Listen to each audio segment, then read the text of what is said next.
Salam sejahtera, terima kasih karena bersama dengan saya di Nazilin Unity Channel.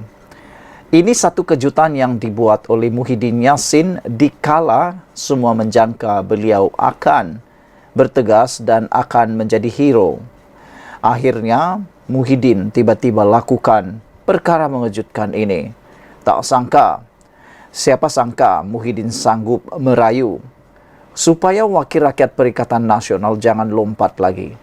Kalau benar Perikatan Nasional, yaitu Parti Bersatu juga, adalah parti yang disukai ataupun parti yang kukuh, yang tidak akan goyah, Muhyiddin tak perlu pun merayu. Beliau hanya perlu memberi amaran. Tapi nampaknya kaedah amaran juga tidak berkesan. Sehingga selepas pindahan perlembagaan Parti Bersatu dibuat pun, masih ada adun yang sanggup membelakangi perlembagaan parti tersebut. Terkini, adun di Selangor sah menyokong kepimpinan Menteri Besar Selangor. Hari ini, Muhyiddin merayu Wakil Rakyat Perikatan Nasional jangan lompat lagi. Persoalan malam ini, adakah rayuan Muhyiddin ini akan didengar dan akan berkesan? Adakah dengan kaedah merayu pula akan membuat ahli parlimen atau ahli Dewan Undangan Negeri Bersatu tidak akan lompat lagi? Walaupun alasan besar daripada mereka yang lompat parti itu, lompat sokongan parti itu menyatakan mereka melompat sokongan kerana masalah kepimpinan dalam Parti Bersatu. Bukan kerana Parti Bersatu parti yang lemah, tetapi masalah kepimpinan, kata beberapa orang daripada sumber yang dipetik. Muhyiddin Yassin berharap tiada lagi Wakil Rakyat Perikatan Nasional PN beralih sokongan selepas konvensyen khas membabitkan ahli parlimen, adun dan senator gabungan itu hari ini. Susulan peralihan sokongan adun Selat Klang baru-baru ini, pengerusi Perikatan Nasional itu berkata ramai wakil rakyat gabungan itu menemuinya dan menafikan akan ikut langkah bekas Ketua Bersatu Selangor itu. Harapan kita begitu kerana yang hadir semua hari ini menunjukkan komitmen, kata Muhyiddin. Muhyiddin percaya pindahan pada Perlembagaan Bersatu memberi isyarat jelas kepada semua wakil rakyat parti itu. Namun perkara ini dibidas oleh para penganalisis dan juga para pemerhati politik bebas. Mereka kata pindahan Perlembagaan Bersatu belum tentu dapat menyekat peralihan sokongan yang sedang berleluasa dalam Parti Bersatu dan Perikatan Nasional. Ini karena kata mereka belum tentu pindahan tersebut boleh diluluskan oleh ROS dan tak tahu bila ianya boleh dikuatkuasakan. Ianya tidak boleh dikuatkuasakan secara serta-merta.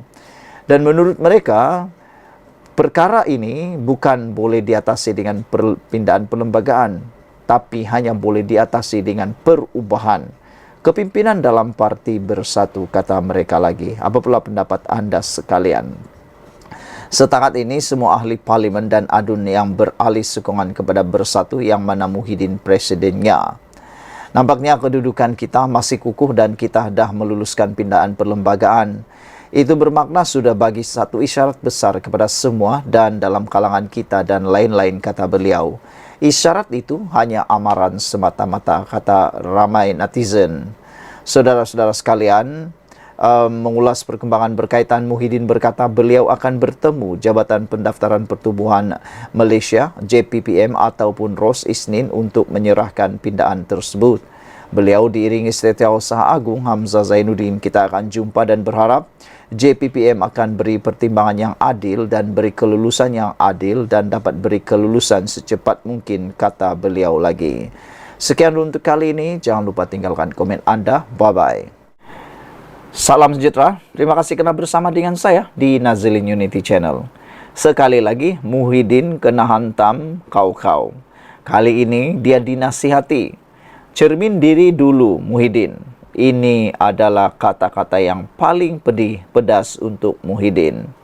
Hasan Abdul Karim meminta pengerusi Perikatan Nasional Tan Sri Muhyiddin Yassin supaya mencermin diri berkenan dakwaan yang dibuat oleh pemimpin pembangkang tersebut terhadap kerajaan. Apabila di Convention PN hari ini, bekas Perdana Menteri Muhyiddin Yassin menuduh dan mendakwa kerajaan Madani, pimpinan Anwar Ibrahim yang mentadbir sekarang sebagai menekan kebebasan dan tidak demokratik, maka saya fikir ada moleknya Muhyiddin Yassin melihat rekod lampaunya sendiri, kata Hasan Abdul Karim, atau netizen juga kata, lebih baiklah beli cermin besar-besar, tengok muka tu sendiri dan lihat adakah apa yang anda kata itu kembali semula kepada muka di cermin itu, kata netizen. Hasan menceritakan pengalamannya di bawah pemerintahan pentadbiran Perikatan Nasional. Ketika itu Perdana Menterinya adalah Muhyiddin Yassin. Pada satu hari saya berlepas selepas subuh dari Johor untuk ke sidang parlimen di Kuala Lumpur. Sesampainya saya di bulatan jalan parlimen, polis FRU lengkap dengan senapang dan perisai menghalang saya masuk ke parlimen. Saya dapati kemudian semua ahli parlimen juga disekat masuk, termasuklah Anwar Ibrahim, ahli parlimen Port Dickson, dan Dr. Mahathir Mohamad, ahli parlimen Langkawi, dan bekas Perdana Menteri ke-7 Ismail Sabri Yaakob. Kami diberitahu bahawa parlimen telah digantung dan Perdana Menteri ke-8 Muhyiddin Yassin telah mengisytiharkan darurat di seluruh Malaysia. Pada saya selaku ahli parlimen Pasir Gudang yang telah dipilih oleh rakyat bahawa tindakan Perdana Menteri Muhyiddin Yassin ketika itu adalah tidak demokratik dan menekan kebebasan parlimen, katanya dalam satu hantaran di Facebook. Beliau berkata demikian dalam mengulas kenyataan Presiden Bersatu Tan Sri Muhyiddin Yassin yang mendakwa Kerajaan Perpaduan pimpinan Perdana Menteri Datuk Seri Anwar Ibrahim sebagai tidak demokratik dan menekan kebebasan. Ekoran itu, Hasan telah memfailkan semakan kehakiman terhadap pengisytiharan darurat dan penggantungan parlimen. Permohonan tersebut walau bagaimanapun ditolak Mahkamah Tinggi Johor Bahru dan Mahkamah Rayuan di Putrajaya. Kes tersebut kini di Mahkamah Persekutuan. Sekian dulu untuk kali ini. Jangan lupa tinggalkan komen anda, tekan butang subscribe. Kita jumpa lagi. Bye-bye. Selamat malam, salam sejahtera. Terima kasih kerana bersama dengan saya di Nazlin Unity Channel. Ini kejutan paling besar Muhyiddin Yassin. Kalau sebelum ini, Rafizi Ramli banyak kali dipanggil sebagai Raja Formula. Rupa-rupanya Muhyiddin pun seakan-akan nak rebut pula jawatan Raja Formula itu. Dia nak memintas gelaran Raja Formula Rafizi Ramli. Jangan-jangan nanti para penyokong kerajaan perpaduan pula akan menggelar Muhyiddin sebagai Raja Formula. Kali ini Muhyiddin tampil mendedahkan formula untuk Perikatan Nasional menang PRU 16 dan kembali jadi kerajaan. Wah, bercita-cita besar nampaknya Muhyiddin untuk jadi kerajaan semula sehingga beliau mempunyai formula yang tersendiri. Apa pula formulanya itu? Ada netizen kata, Muhyiddin sudahlah, jangan dulu cari formula menang PRU 16. Cari dulu formula untuk menghalang ahli parlimen dan adun bersatu daripada mengalih sokongan, kata mereka. Jangan dulu berfikir mahu jadi kerajaan. Jangan dulu berfikir mahu jadi Perdana Menteri. Kalau parti sendiri pun tak dapat urus, kata mereka.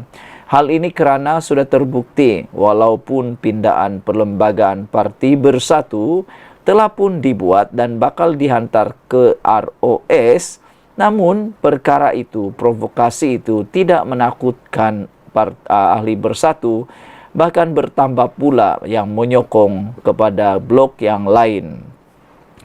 Ini kata netizen Muhyiddin, jangan bermimpi menjadi kerajaan dulu. Cuba dulu baiki Parti Bersatu dari dalam, kata mereka. Dan kalau boleh, janganlah sampai ada lagi yang menyokong kerajaan perpaduan atau kerajaan kerajaan pembangkang atau sebaliknya, kata mereka. Jadi nak tunjuk formula menang itu biarlah berasas, kata mereka lagi. Pengerusi Perikatan Nasional PN Tan Sri Muhyiddin Yassin menggariskan 3 pelan tindakan untuk memastikan sokongan rakyat kepada gabungan itu untuk terus meningkat dan boleh memenangi pilihan raya umum PRU16 sekaligus kembali membentuk kerajaan. Ini mendapat reaksi daripada netizen. Kata mereka, jangan saja 3 perkara yang digariskan itu berunsur fitnah, pembohongan atau permainan 3R, kata mereka. Kalau garis panduan yang lain dicadangkan, tak apa, kata netizen. Tapi jangan sampai guna teknik menghalalkan cara, niat menghalalkan cara dengan cara menipu, memfitnah atau bermain sentimen 3R, kata mereka. Jangan itu digunakan, kata mereka lagi. Muhyiddin Yassin optimis gabungan dianggotai Bersatu, PAS, Gerakan dan Parti Maju Sabah SAPP itu bakal menjadi pilihan utama pengundi pada PRU16. Bekas Perdana Menteri mahu semua pihak dalam Perikatan Nasional PN mesti istiqomah dalam perjuangan. Presiden Bersatu menasihatkan ahli PN tidak boleh berasa lemah atau gundah gulana kerana bergelar pembangkang ketika ini. Sebaliknya, mesti yakin dengan kekuatan gabungan dan komited melaksanakan peranan sebagai pembangkang. Rakyat meletakkan harapan yang tinggi kepada Perikatan Nasional untuk memainkan peranan semak dan imbang dalam sebuah negara demokrasi. Rakyat mahu kita menjadi suara mereka baik di parlimen maupun di luar parlimen, kata Muhyiddin lagi. Bercakap tentang semak dan imbang, pembangkang khususnya Perikatan Nasional haruslah menjadi pembangkang yang berwibawa. Sudah-sudahlah menjadi pembangkang yang hanya kuat menghentam tetapi tidak mempunyai apa-apa cadangan untuk membangunkan Malaysia. Balik-balik asik-asik nak tumbangkan kerajaan, asik-asik nak cari langkah itu, langkah ini, langkah itu, langkah ini, semata-mata nak mencari jalan pintas menjadi kerajaan. Bak kata atau tita Ketua Duli Yang Maha Mulia di Pertuan Agong baru-baru ini, kalau nak berpolitik tunggulah PRU16. Kalau nak jadi kerajaan tunggu PRU16 dan jangan pula guna jalan pintas tebuk sini tebuk sana. Sekian dulu untuk kali ini. Jangan lupa tinggalkan komen Anda. Bye-bye.